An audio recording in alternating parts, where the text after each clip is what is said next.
Hi guys, welcome back to my YouTube channel. In this video, I'm going to show you how to find my national insurance number in this year, right?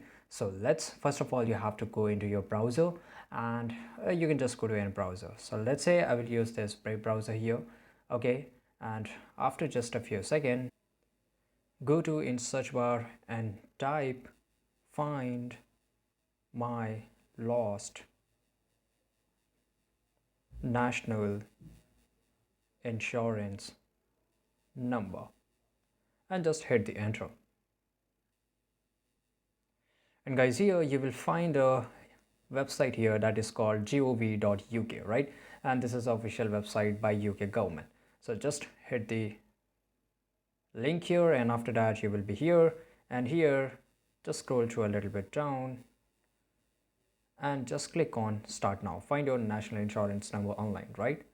And it will take just few seconds, and after that you can just enter your government user ID and the password and click on sign in, right? If you don't have account, then you can just hit the create a new account, and after that you will able to find your national insurance number very easily, right? So this is easy guys. I hope you found this video really interesting and useful. Make sure to hit the like button. See you guys in the next video.